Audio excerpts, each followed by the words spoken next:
everyone. Welcome to this month's installment of To Catch a Fraudster. I'm Tom Cronkright, one of the co-founders and executive chairman of CertifID.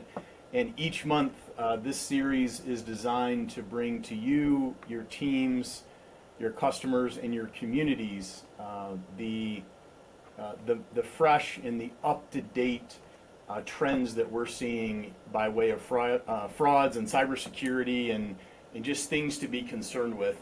This whole industry of bad actors focusing on not only real estate, but now essentially every other industrial sector, powered by AI and generative AI and agency AI now that we'll get into, makes it more important that we continue just to see something and say something, frankly, the old adage. And that's exactly what we're doing today. So with that, as you view and you have a question, we'll be responding to those in the YouTube channel on a live basis. So please, if something piques interest, raise your hand, ask a question. We do mean this to be a dialogue. So without further ado, we are going to address one of the most concerning trends that we have seen in the past 12 months. Not that it's a phenomenon that has only lasted 12 months. We're just seeing more and more of it in our fraud recovery services division, and that is token hijacking and account takeover, ATO level attacks. And as a title company owner, so I also own or co-own a large title company here in Michigan, think of this as a full-on takeover of your escrow account, not your operating account, where all of the money sits. So we're going to dive in. We have Matt Waisman. Matt is with Mercantile Bank, a $7 billion regional bank located just about a half a mile down the road from Sun Title's headquarters. And what I love about Matt is Matt rides the tip of the spear, similar to Nate and others at CertifID, where they see every single vector of fraud that's moving through the respective organizations. So Matt, welcome. I'll let you maybe introduce yourself a little bit further, and then I'll introduce Nate real quick. Sure. Thanks for having me. Yeah, this is a topic I've been passionate about for a while now, so I'm glad to be here speaking about it. So quick background on me. Spent 7 years in the United States Air Force. Got out in 2003 and started my career in banking. I did commercial banking for about 20 years until about 2 years ago when I was asked to step over and start up and lead the fraud team that we have here at Mercantile. So I've been doing that for about 2 years now, let's call it. Just fully immersed into it, loving it. I'm not sure why I wasn't doing this before. It's just I have a passion for this. So yeah, that's really my background. But yeah, happy to be here. Awesome. Thank you. And thank you for your service, Matt. Truly. And then Nate Stevens. Nate, one of our first employees at CertifID, a gentleman that's near and dear to my and many others' hearts here at CertifID.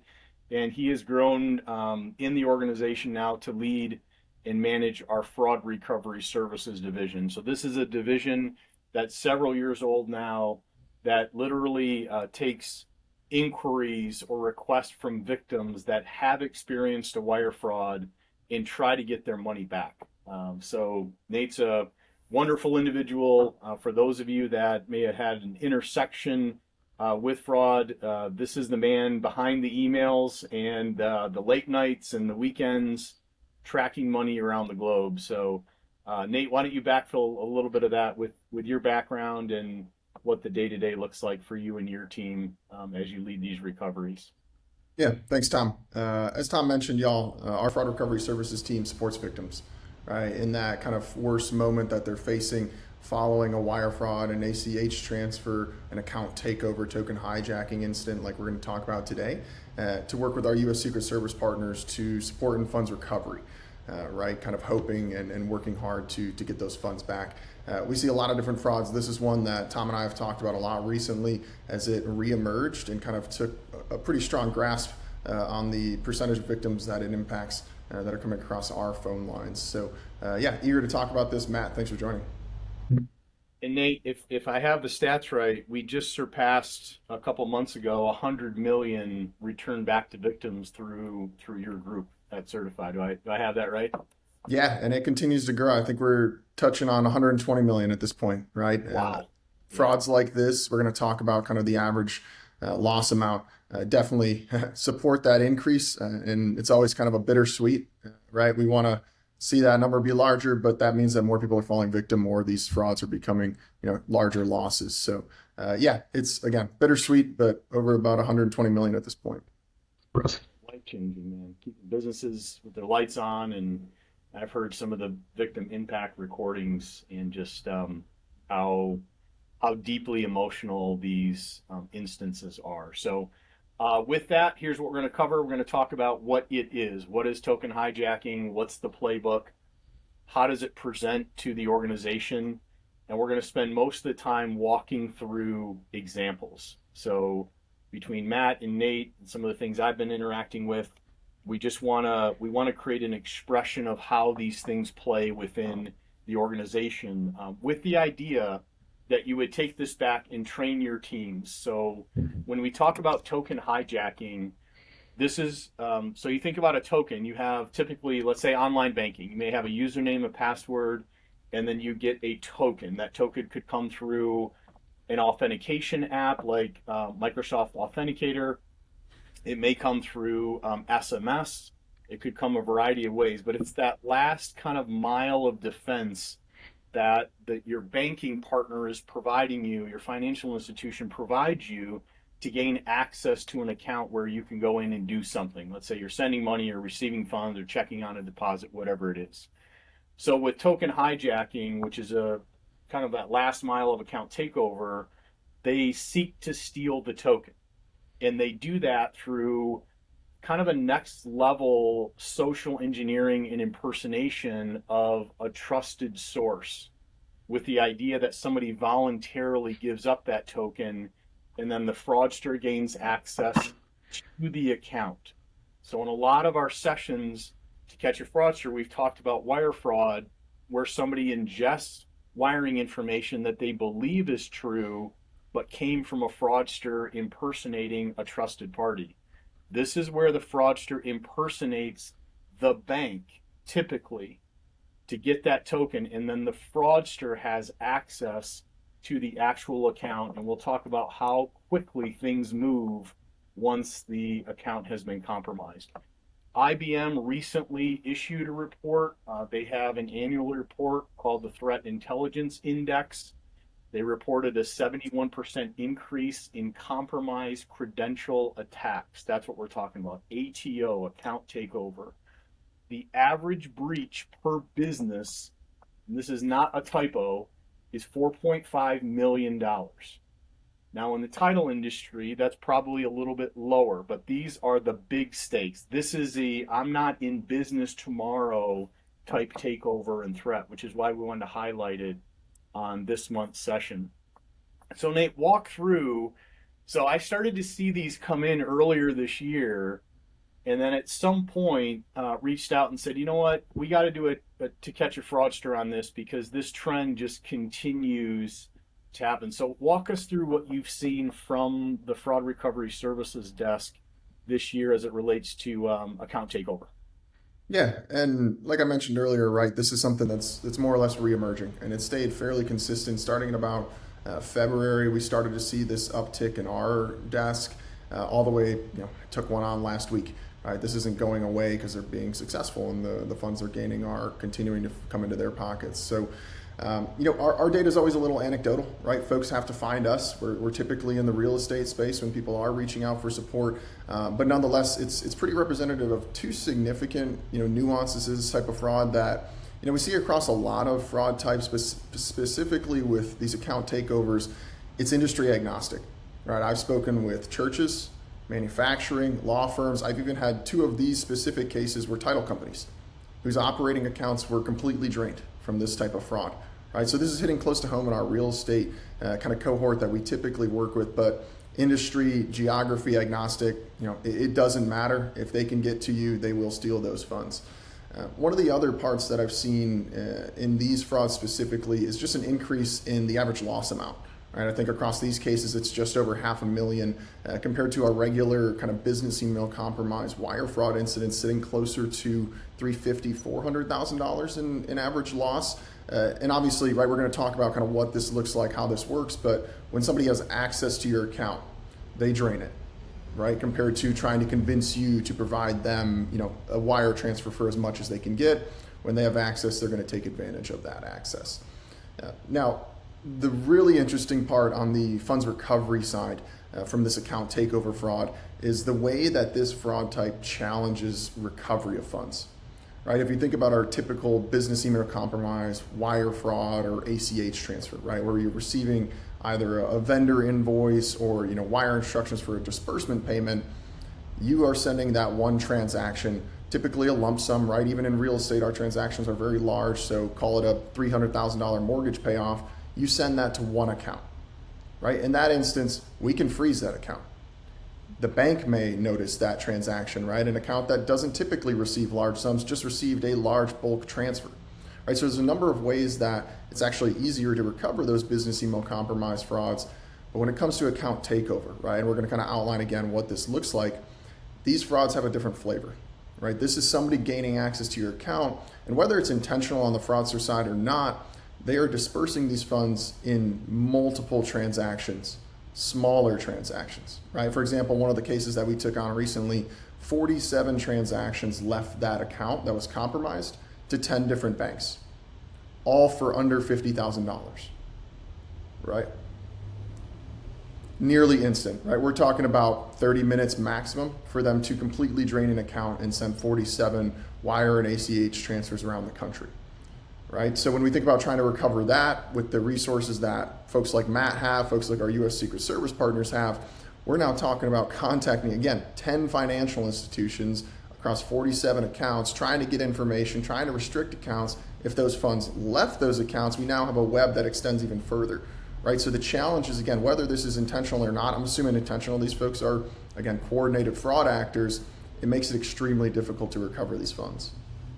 All right, Matt, the jar's open. What do you have to backfill on this one? I don't care about the rest of the slides we have. Let's talk about this. Great intro, Nate. Yeah, so one thing I wanted to point out, so as for those listening and trying to secure your escrow accounts, trying to secure your pocket of money, basically. As Nate mentioned, there were 47, I think you said 47 transactions that left in a short amount of time.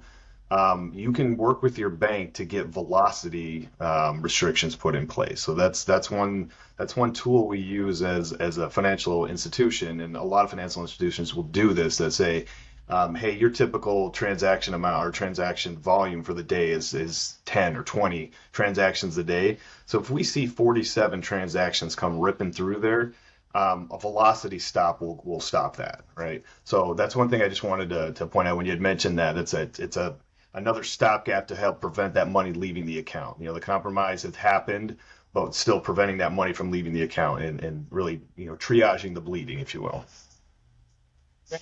Seen as well, Nate had several bullet points, and we'll retill the soil a little bit later, but it's agnostic by industry. Mm-hmm.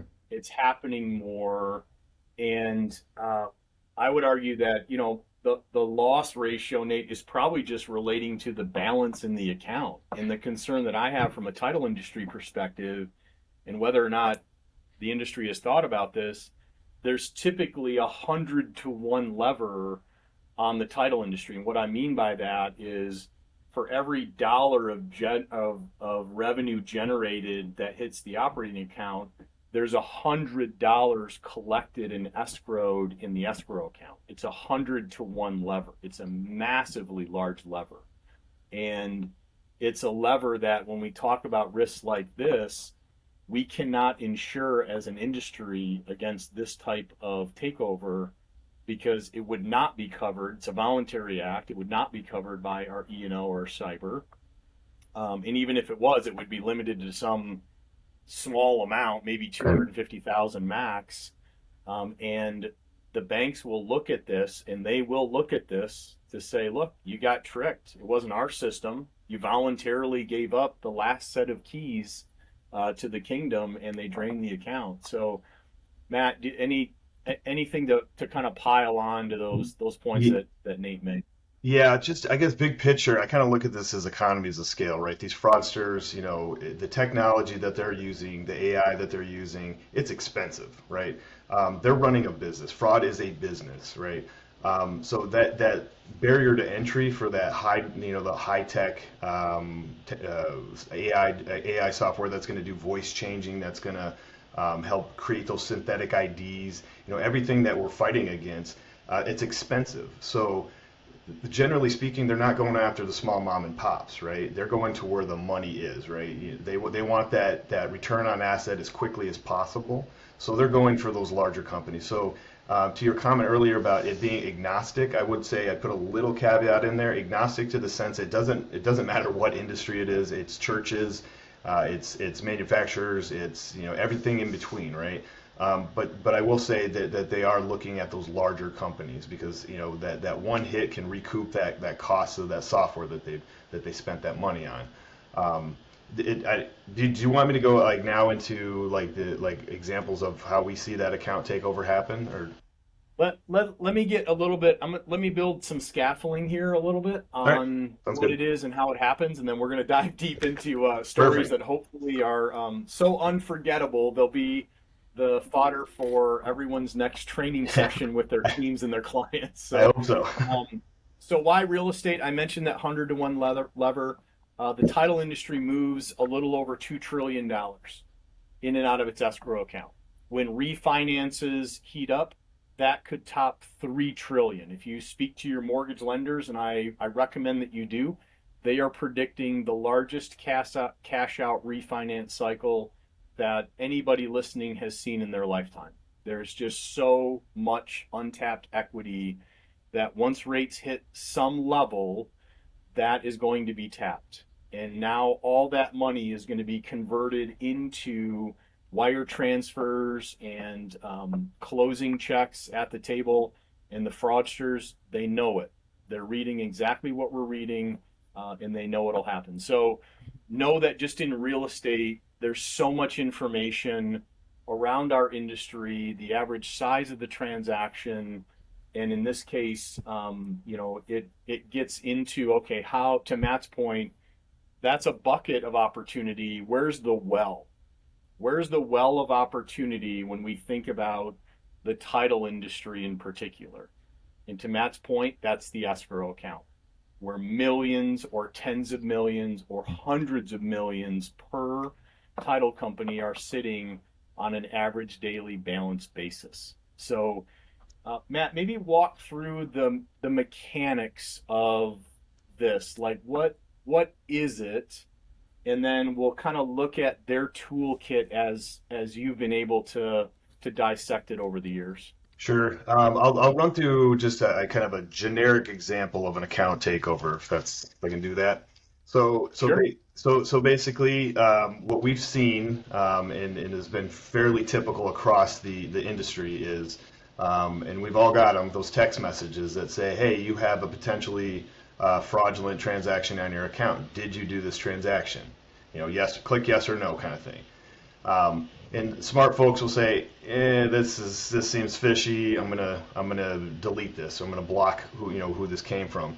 Other times we have folks that go, geez, I don't remember doing that, but I hope somebody didn't get into my account. So they'll click no, right? They click on the no button, or they type respond no. Immediately following, within 3 to 5 minutes, they're getting a phone call, and that's really where that social engineering starts for this. As they're on the phone, they're saying, "Hey, this is XYZ Bank. I'm from your loss prevention fraud department. You name it." They're coming up with all these made-up places that they're from within these organizations, and it says, "Hey, did you do this transaction?" And of course, you're saying, "No, that's not me. I didn't put that $1,500 on that.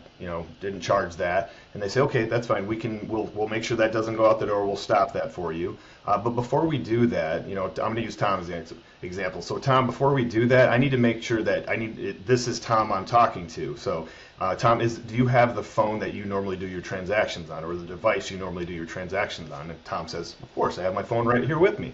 "All right, Tom. I'm going to send you a code, and what that code's going to do is verify that you have that phone, that it is you, so I need you to read that code off to me, right? On the back end, what's happening is the fraudsters have somehow acquired your username, right? And this is where we try to educate people. Don't have first initial last name as your username, because that's an easy guess, right? Everybody was instructed to do that way back when we started doing these things, and now we're instructing people, hey, you got to pivot, get something creative. So they have that username, and what they've done inside the banking system is said, hey, I need to request I forgot password, right? So that's what the fraudsters are doing. And as soon as they say, hey, I'm going to send you a code, they hit the submit button to send a verification code to your phone. So that's that token. And when they're going to say, hey, I need you to read me that token. So you're reading off the token. Once you read that token to them, that then is, they're able to reset that password, change all the information, and at that point they have all of your accounts. It's not just your one account. They have access to everything you have in online banking at that point. That is, by definition, an account takeover. Smart fraudsters at that point, what they're doing is they're getting in and they're just blasting all the money as fast as they can out to as many banks as they can. They'll use ACH, sometimes they'll use wire, sometimes do external transfers. There's a lot of different methods that they can get that money out, but generally speaking, they get in and they drain that account as fast as they can. That by definition is that account takeover. So it really just keys back to the that token, if we will, that token compromise, the token hijacking, where our user has provided that, through social engineering, they provided that to the fraudsters, which then triggers that account takeover. Again, they're in the back end either because they could just guess that it's first initial last name at the email account as the login, right? Because Yep, they could guess that. Another thing we've seen with we're creatures of habit. Humans are, I'd say generally we're lazy. we like to keep the same username and password for a lot of different accounts because it's simple, it's easy. We can remember that. I know my first name, I know my last name. Easy peasy. But if that is compromised on a different website, it's going to be compromised on every website. And I think that's where we see the problems is with the dark web and as many verified compromises that we've seen across the industry, just in general, data breaches where you have this mass amount of data, say a Jimmy John's or some type of restaurant that you order food from. That's what, hey, I had the same username and password that I have in my online banking account that I had for Jimmy John's. That got compromised. Guess what? They have your username and password at this time. So it's an anomaly to the point where we go, okay, how are they getting this stuff? And you do a dark web search, and any of us are out on the dark web. Everybody on this call, you have information on the dark web. Your social security number out there, likely a home address, potentially more information depending on what the dark web has gleaned for over those years. So how is AI affecting this? And then I want to get into actual examples of what we've seen. Sure. So how do we think about generative AI? I just sat through an AI futurist from Gemini that flew over from London to speak about true agency AI. So agency AI is where AI is actually the one hitting the keys and running the plays. Mm-hmm. And we're starting to see agency AI develop, but how do you think about that, Matt? And what concerns you as we think about account takeover and maybe the susceptibility of people giving up a token because they've been influenced by generative AI in the social engineering scam? Yeah, the AI I think that we've seen is probably likely closer to a voice changing AI. I think for $50 there was a demo when I was down at the Association of Certified Fraud Examiners. I was at a conference there, and they had a former fraudster that got up on stage, and he's like, I'm going to show you how easy it is to change my voice. And he changed his voice to sound like a female from a different country with a different accent. It was mind-blowing. So from the perspective of a client who's saying, hey, expecting a phone call from somebody from the bank that says, hey, we're doing some investigation to make sure this transaction isn't fraudulent, that whole scenario I just described, rather than having somebody with a pretty thick accent that you might not understand and might not be comfortable with. It's being modified to sound like us, like you and I, like it's just a normal conversation. That's concerning to me. I know there's software out there that can detect this, the AI generated voiceovers, if you will. But you kind of look at it like this: is AI is not going away, right? We have to get on board with it. We have to use it as a defensive tool, just as they're using it as an offensive tool. So it is definitely top of mind when it comes to fraud protection and fraud detection. Yeah. What we've seen, and Nate probably will give some examples of this, is you're right. The first wave of AI that we saw was just perfecting the written communication, the emails, getting rid of the grammar, the things that you can kind of spot, and we've been trained to spot. And our email filtering programs have been trained to spot, a mile away. And now the emails are almost pitch perfect. They're very timely.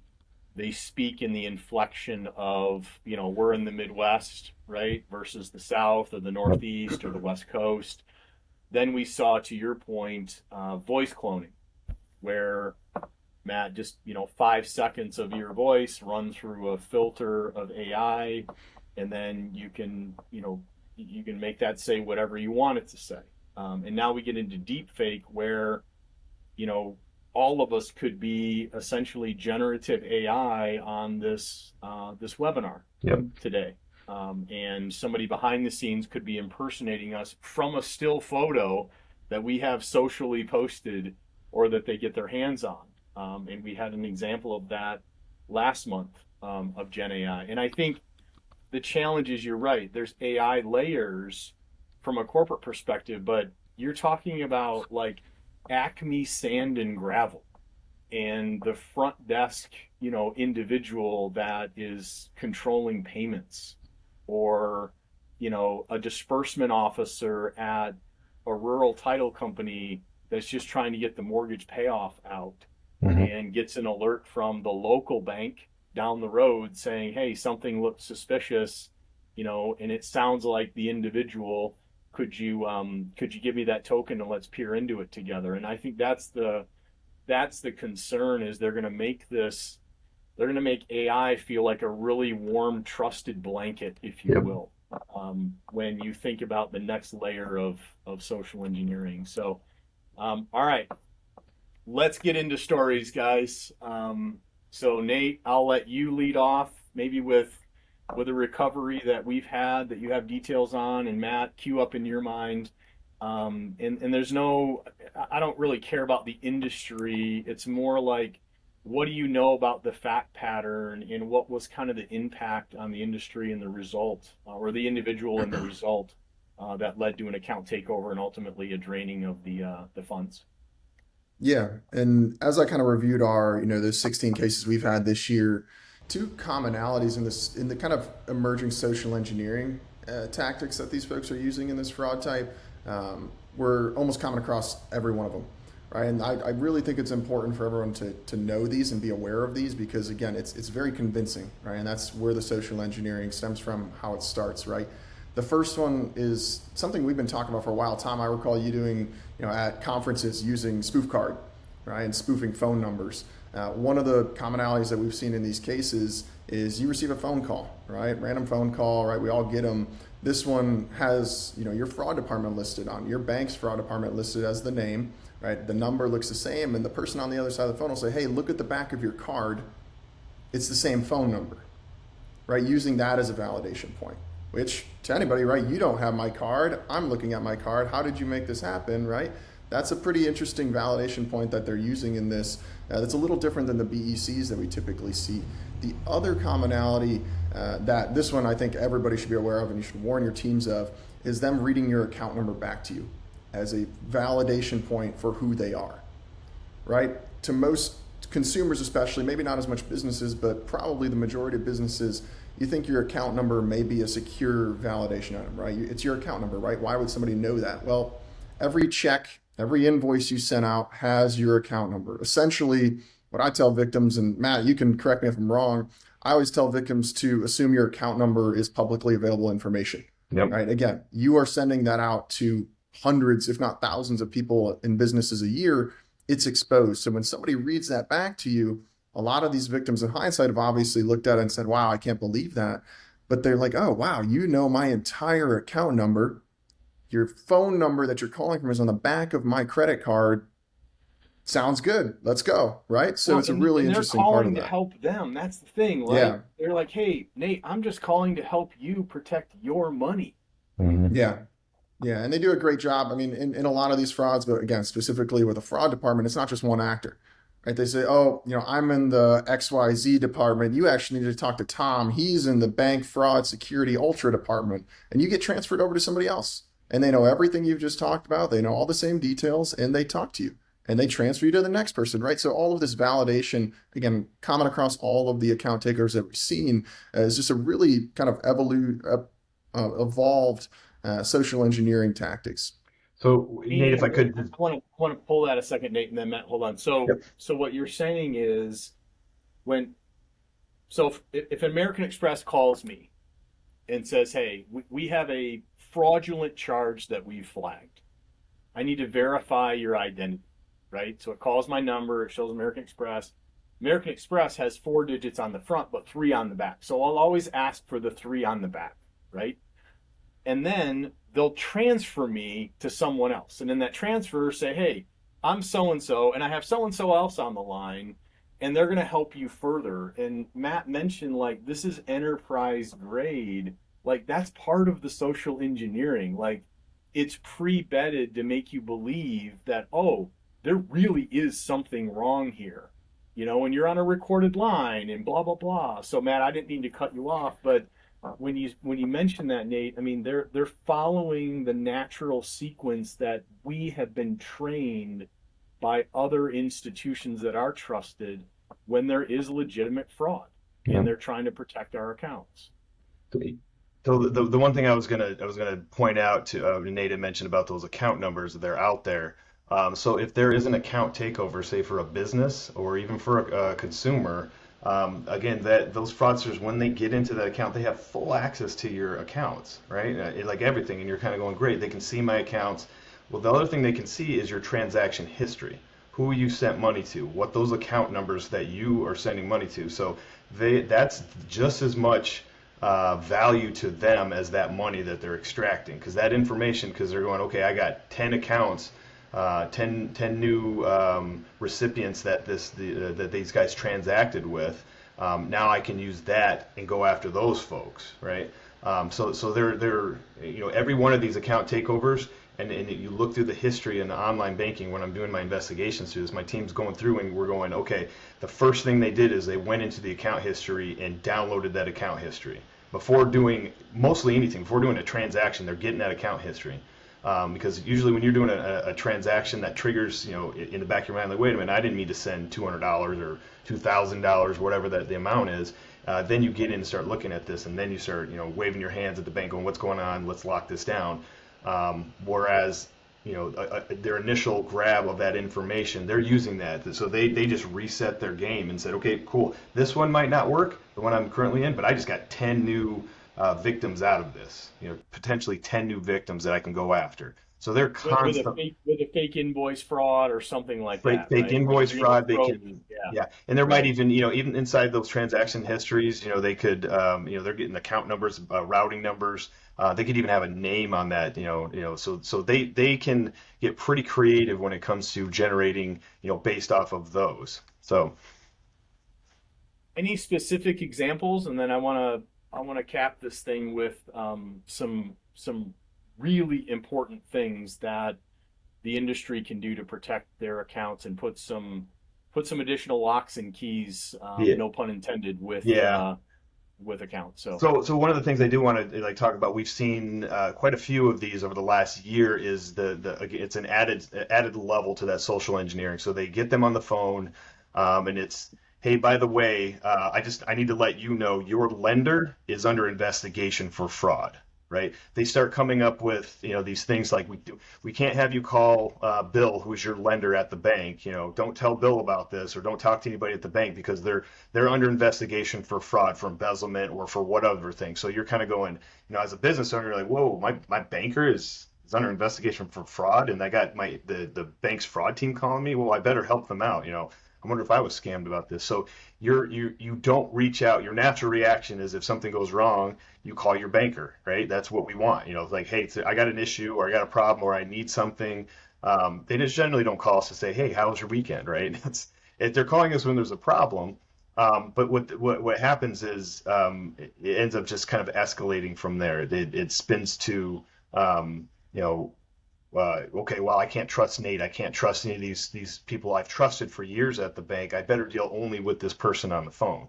The other thing I wanted to add is it's a little twist that we've seen recently. So with that account takeover, so they're saying, hey Tom, I need you to give me that token so I can verify that it is you. And you say, okay. So the next level of what they've done is, and we've put our banners out there letting people know this, but they started asking people, okay, Tom, I need you to one other thing I need you to do before we can finish clearing this transaction and stop it from leaving your account is I need you to type in *72, and then it's followed by 9 digits. That 9 digits is the fraudster's phone number.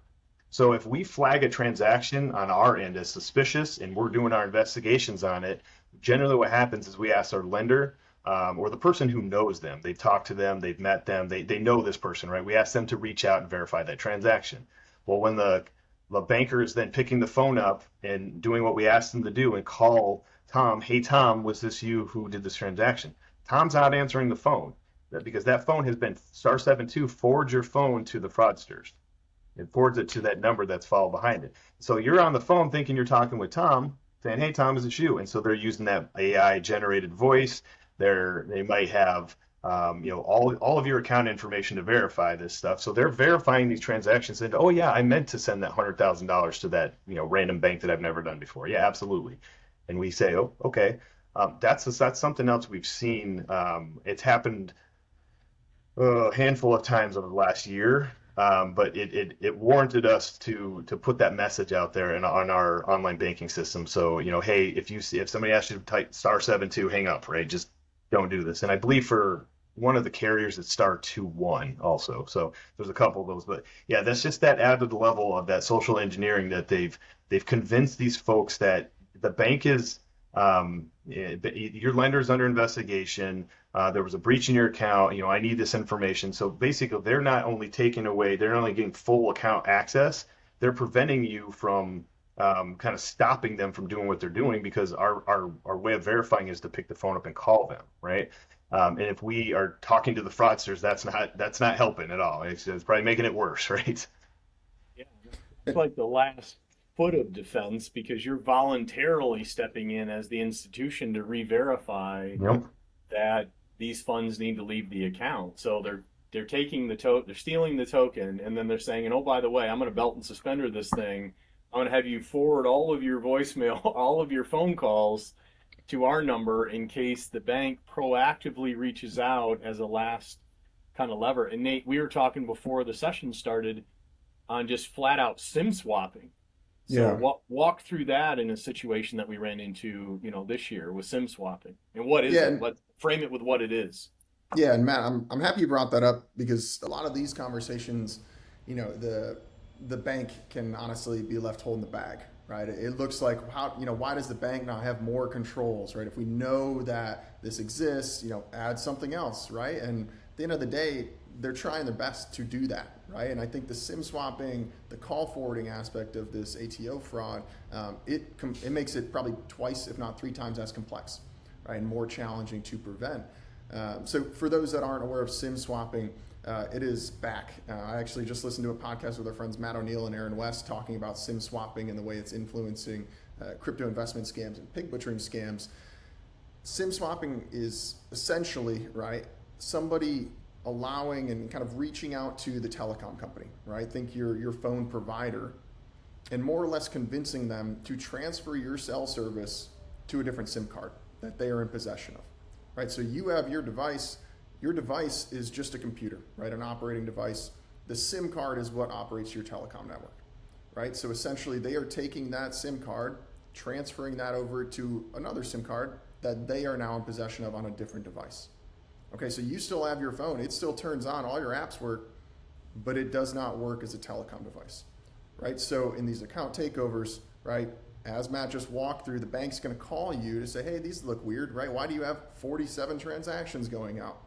Somebody else picks up the phone, answers it, says, oh no, like Matt said, these are good, right? I wanted to send these out to Joe Schmo over in Missouri, right? They do that, again, knowing that the last line of defense is that communication line directly to the consumer.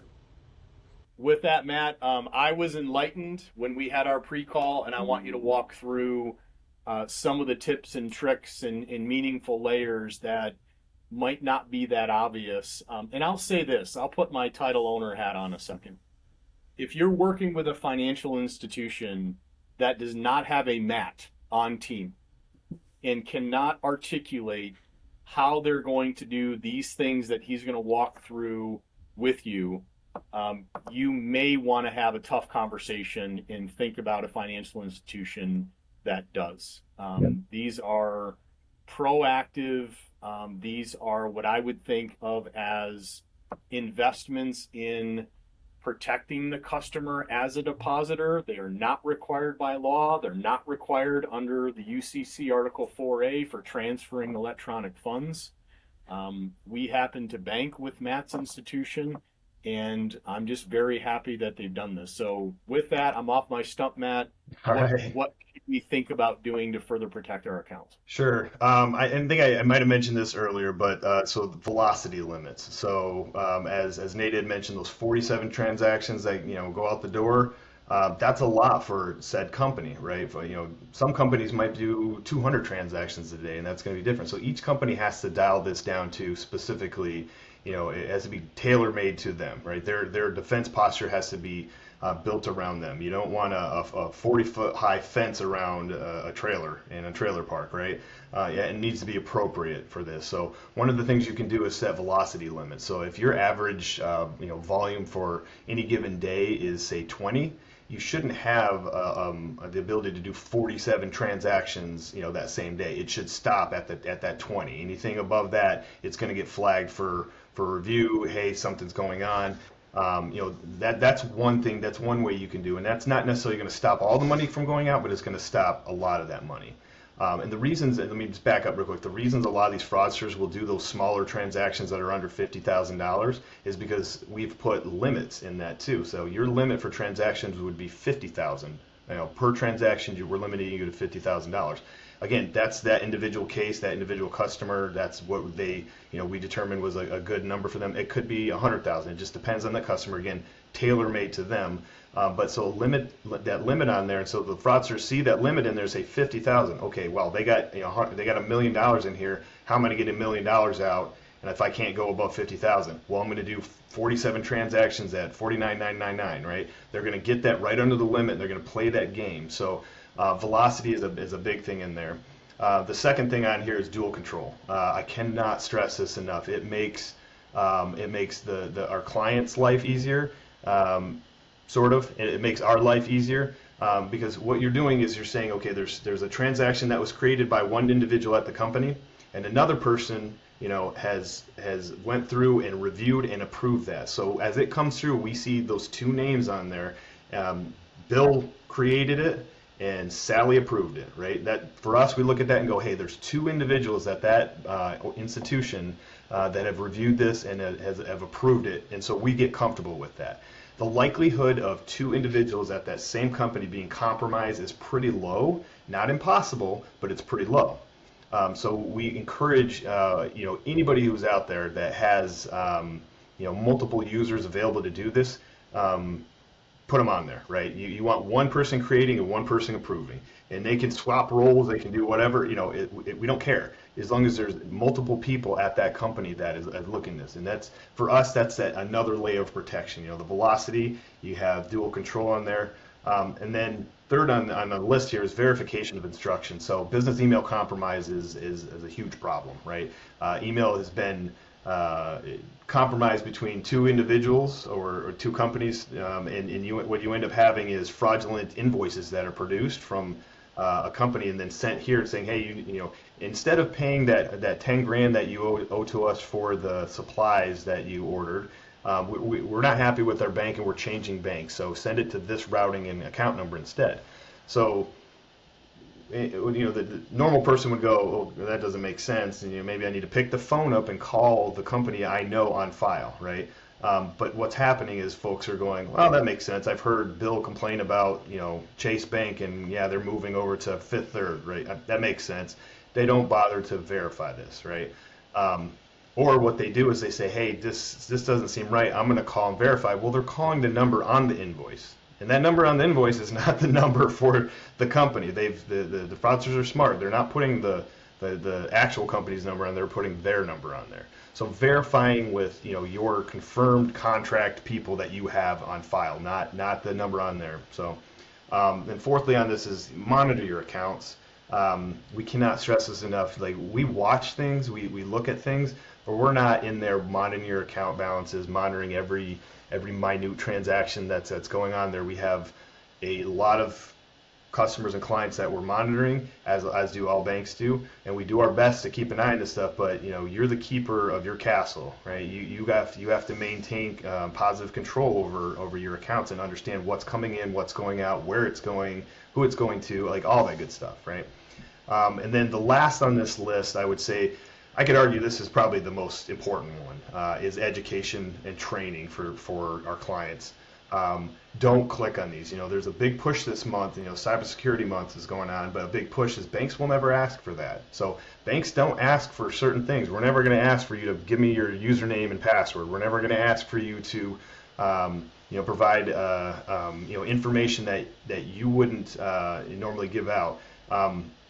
So it's really educating people and then understanding that, hey, if you get a phone call from a bank and you're not comfortable with it, hang up the phone and call the bank yourself, right? Because those spoof numbers, as Tom and Nate had mentioned, they can mask those numbers. I can pick my cell phone up and code it where it looks like it's coming from Tom. So I can call Nate and say, hey, Nate, it's Tom. And he looks at his phone and goes, oh, it's Tom. It says so on my phone. It's not Tom, right? So making sure that you're verifying those folks, you're making sure that you're educating not only yourself but your staff on this, and then periodically doing audits on this, making sure that your policies, your procedures, things you have in place are doing what they're supposed to be doing, right?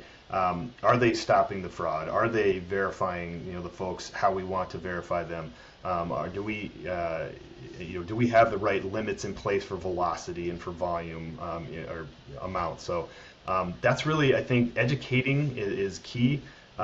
We took a stance here at our bank about 2 years ago and said, hey, look, we need to push education not only to our internal staff but out to the community. So myself and our Chief Information Security Officer, we do a roadshow. So we go out and we present to I call them targeted areas. So our senior partners, right? So seniors have accumulated a lot of wealth over the years, and they have it in buckets, really, in banks and other places. And so they're targets. The fraudsters know there's money there to get, right?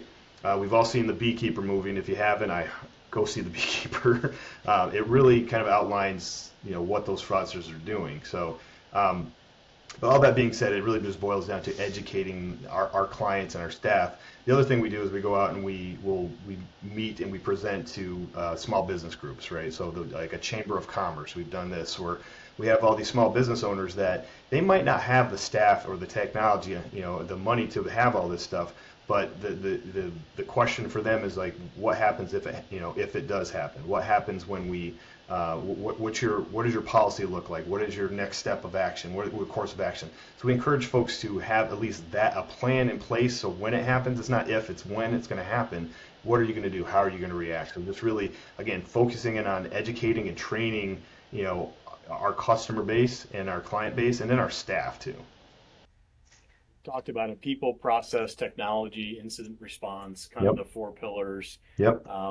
Matt, great summary. I think financial institutions should be able to enable through technology and through monitoring anomalies in an account, so that if money starts to move on an unauthorized basis. It doesn't drain the whole thing. It also parlays into best practices. So when we think about the updated Ulta best practices, multi-factor authentication is just table stakes on any single account. Yep. Anything. Personally, professionally, it's free. I don't care if you Wi-Fi your coffee maker to go off at 5 a.m. You multi-factor that device in that app. Mm-hmm. Certified, positive pay. Again, we have a full stack at Certified. That's why we're here. We're here to protect all the inbound, all the outbound as an additional layer of defense. Positive pay, the dual trigger authentication, like Matt mentioned. You say, well, they could get through that as well. They're human beings as well.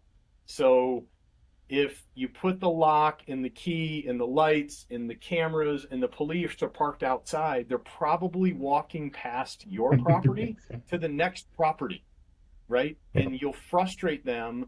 They'll see if they do get access to the account, all the triggers. They were like, all right, I'm going to the next one on the job board. And there's another one on the job board for them. Yep. And I think, again, looking at your standard operating procedures, looking at your training, and making sure all of these line up and that you validate them, right? It's one thing to put a piece of paper into, a SharePoint drive or a file, but if you don't revisit it and it's not pulled into action, that's where we can find ourselves, kind of vulnerable. And I look at banks, this isn't a banking problem solely. This isn't a title company problem solely. This isn't a real estate brokerage problem solely. It's not a mortgage lender problem solely. It's not a buyer, seller, developer problem. It's all of our problems, Yep. right? It's all of our shared risk that we're all trying to say, okay, if I can add a layer and you can add a layer and someone else can add a layer, then aren't we providing essentially a stack of security that at scale will lower the risk? There's no zero risk environment anymore. No. But it would lower it. So, Nate, any parting thoughts here? Awesome discussion. I was so looking forward to this To Catch a Fraudster series. This is so important because my concern is the heartbreak because I see every single fraud recovery request come in on a daily basis. I continue to look at those, and Nate will attest that this is one of the vectors. I'm like, wait a minute, another account takeover, and I'm looking at the run out on the disbursements. I'm like, man, if that's an escrow account. So here's what happens. I just want to give you a little bit of prick the balloon here. If your escrow account is drained and you default and the underwriters have to pursue to make good on that balance, they will pursue you into bankruptcy. So when you're thinking about what is the real risk personally, then you have to really understand that could be personal level risk for any operator of an escrow account if these funds are drawn in and liquidity becomes an issue. So Nate, anything else? Any parting thoughts? I'm going to add this QR code about how they get in contact with us. But I'll let you close this one out. Yeah, as you walk through that, right, and you start talking about the personal impacts. I had a call yesterday with somebody who just opened up their title company, just started out, going off, branching on their own, about to take a HELOC out on their personal property to cover a $200,000 loss. Right, I don't have to sit here and talk about how emotional and devastating the impact of these are. Y'all can understand that. But right, as we talk about the security, I appreciate Matt coming on, kind of talking about this new emerging fraud trend. Y'all, the fraudsters are going to continue to evolve. These new trends are going to continue to show up. If you've watched any of our recordings, if you've watched any of our To Catch a Fraudsters, looked at our white papers, the simple security measures have not changed. Right now, they evolve. Right, MFA is now changing. Right, two-factor authentication, because of SIM swapping, your phone number is now at risk for 2FA, right? So now we got to move to YubiKeys or maybe authenticator apps, things like that. But the core security, the basic security is still, that plus education, your strongest defenses, right? So continuing to pay attention to those, employ those, and educate your teams on the risks that they face. Again, as Tom mentioned, we talk about this every time. If you lock your door and your neighbor's door is open, they're going to move on to the next house, right? So again, focusing on that simple security, staying abreast of new changes, but ultimately education is going to be your biggest defense. Awesome. Nate, thank you. Matt, thank you for doing what you do on a daily basis. And with that, we'll sign off on this month's To Catch a Fraudster, and I hope to see everyone at next month's installment. Take care and be safe, guys. Thank you. Thanks.